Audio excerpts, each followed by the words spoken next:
আমরা জুলাই সনদ নিয়ে দীর্ঘ আলোচনা করেছি, 8 মাস ধরে আলোচনা হয়েছে, এটা নিয়ে প্রচারণা হয়েছে, এটা নিয়ে ডিবেট হয়েছে, এটা নিয়ে দিনের পর দিন পার্লামেন্টে আমাদের ঐকমত্য কমিশনে আলোচনা হয়েছে এবং টকশোগুলোতে আলোচনা হয়েছে। হওয়ার পরে আপনি জনগণের সামনে 4টা পয়েন্ট দিয়ে গণভোট চেয়েছেন। এখন যিনি ভোটার, এটা ওনার দায়িত্ব, উনি কি বুঝে দিবেন না দেন নাই।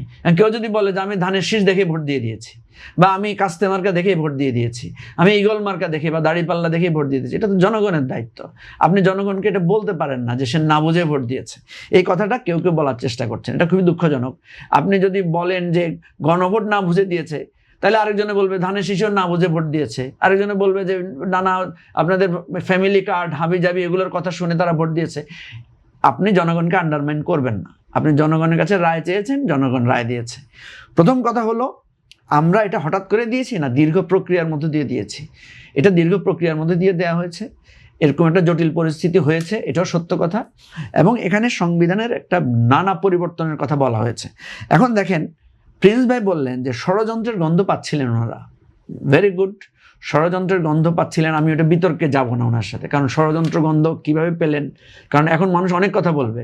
কারণ ওই সরকারের সবচেয়ে পাওয়ারফুল উপদেষ্টা যাকে বলা হয়েছে, তিনি দেখা গেল পরের দিনই উনাদের মন্ত্রী হিসেবে জয়েন করেছেন। এখন তারাও তো বলতে পারে ষড়যন্ত্র তো আসলে বলেছেন, কিন্তু ষড়যন্ত্র করেছেন আপনারা। এগুলো নিয়ে বিতর্ক শেষ হবে না, এগুলো নিয়ে বিতর্ক শেষ হবে না। আমি যেটা বলছি, সাবেক এই 2 উপদেষ্টাও কিন্তু বলেছেন। রুহুল আমিন রাসেল, আমি যেটা বলতে চাচ্ছি সেটা হচ্ছে যে আপনি আপনি এটা এগ্রি করেছেন, উনি নিজেও বলেছেন যে আমরা গণভোট এগ্রি করেছি, গণভোটে অংশগ্রহণ করেছি, গণভোটে দিয়েছি।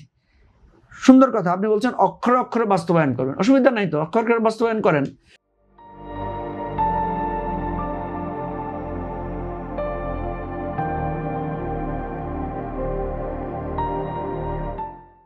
আমরা যেটা দেখতে পাচ্ছি, জুলাই সনদটা আসলে তৈরি হয়েছে কিসের ভিত্তিতে? আপনি দেখলে বিএনপির 31 দফাটা যদি বের করেন, দেখবেন বিএনপির 31 দফার হুবহু মানে এক্সপ্লেনেশন হচ্ছে জুলাই সনদ। হ্যাঁ, কিছু কিছু জায়গায় এক্সট্রা এক্সপ্লেনেশন আছে। যেমন বিএনপির 31 দফায় বলা আছে দ্বিকক্ষ বিশিষ্ট পার্লামেন্ট হইবে। 31 দফায় জুলাই সনদে বলা আছে এই দ্বিকক্ষ বিশিষ্ট পার্লামেন্টের আপার হাউসটা হবে পিয়ারের ভিত্তিতে। এই জাস্ট পার্থক্য। বিএনপি বলেছে পরপর 2 বার মানে প্রধানমন্ত্রী হতে পারবেন 31 দফায়। জুলাই সনদে বলা আছে পরপর 2 বার 10 বছরের অধিক হবেন না। এই জাস্ট একটা বিষয়ে আমরা ঐক্যমত হয়েছি। বিএনপি কিছু কিছু জায়গায় নোট অফ ডিসেন্ট দিয়েছে। এক্সট্রা কি আছে? এক্সট্রা আছে দলীয় প্রধান আর ওই যে মানে প্রধানমন্ত্রী বা রাষ্ট্রের প্রধান বা সরকারের প্রধান একই ব্যক্তি হতে পারবেন না।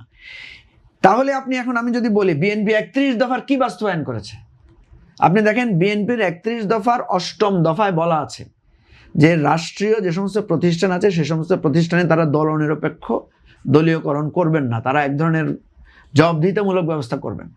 কিন্তু আপনি দেখেন বিএনপির শুরু থেকেই তারা যে নিয়োগগুলো দিয়েছে বিভিন্ন বিশ্ববিদ্যালয়ে, বিভিন্ন কমিশনে, বিভিন্ন আর্থিক প্রতিষ্ঠান, বাংলাদেশ ব্যাংক সহ সব জায়গায় তাদের দলীয় আনুগত্যশীল লোকদেরকে দিয়েছে। আমি এটা বলছি না যেটা অন্যায় করেছে, আমি বলছি না যে এখানে সংবিধান লঙ্ঘন হয়েছে। একই প্রশ্ন অন্তর্বর্তী সরকারের সময় ছিল যে জামাতের লোকজন আপনাদের লোকজন। আমি অন্তর্বর্তী সরকার তো একটা ষড়যন্ত্রমূলক সরকার, ওনাদের দৃষ্টিতে খারাপ সরকার ধরে নিলাম।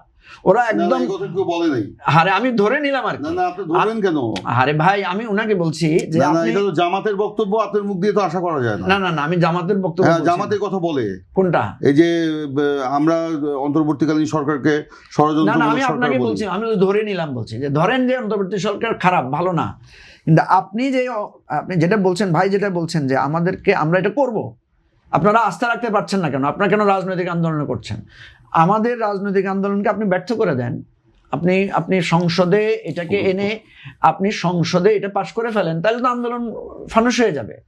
আমার কথা হচ্ছে আপনি যে 31 দফা বলেছেন, সে 31 দফারই তো আমরা প্রতিফলন দেখতে পাচ্ছি না। আপনি যে জুলাই সনদ করবেন তার প্রতিফলন, এই জন্যই তো আমাকে জনগণের পক্ষ হয়ে রাজপথে নামতে হচ্ছে, এই জন্যই তো আমাকে কথা বলতে হচ্ছে। আমার এটা দায়িত্ব যে রক্তের বিনিময়ে, জীবনের বিনিময়ে আমরা যে প্রতিশ্রুতিটা নিয়েছি। যেমন দেখেন সিপিবিও তো তাহলে ঐকমত্য কমিশনে পার্টিসিপেট করেছে। সিপিবি তো তখন বলে নাই যে এটা অসাংবিধানিক প্রসেস, আমরা কে সংবিধান পরিবর্তনের কথা বলার? আমরা তো জনগণের ম্যান্ডেট পাই নাই, বলেছে সিপিবি? বলে নাই তো। তাহলে আপনি যখন একটা প্রসেসের মধ্যে ঢুকেন, আপনি কারো ষড়যন্ত্রে ঢুকেছেন, কারো আহ্বানে ঢুকেছেন, এটা আলাদা ইস্যু। যখন আপনি ঢুকে যান, আমি ধরেন আপনাকে বললাম যে আপনার বাংলাদেশ প্রতিদিনের প্রোগ্রামে আমি আসবো না, আপনি বললেন যে ভাই আসেন, আপনাকে খুব পছন্দ করি, তারপরে আমি রাজি হলাম যে আসলাম। এখন তো আর আমি বলতে পারি না যে আপনি আমাকে এটা বলে আনছেন ইত্যাদি বলে আনছেন। আমি যেহেতু এসে গেছি, এটাকে আমি অন করব। আমি যেটা মনে করি যে বিএনপি যেহেতু গণভোটে রাজি হয়েছে, হ্যাঁ এটা সত্য, বিএনপি প্রথমে রাজি হয় নাই, পরে আমাদের নানা যুক্তি আলোচনায় বিএনপি বলছে ঠিক আছে, এটা তো একটা ঐকমত্যের জায়গা।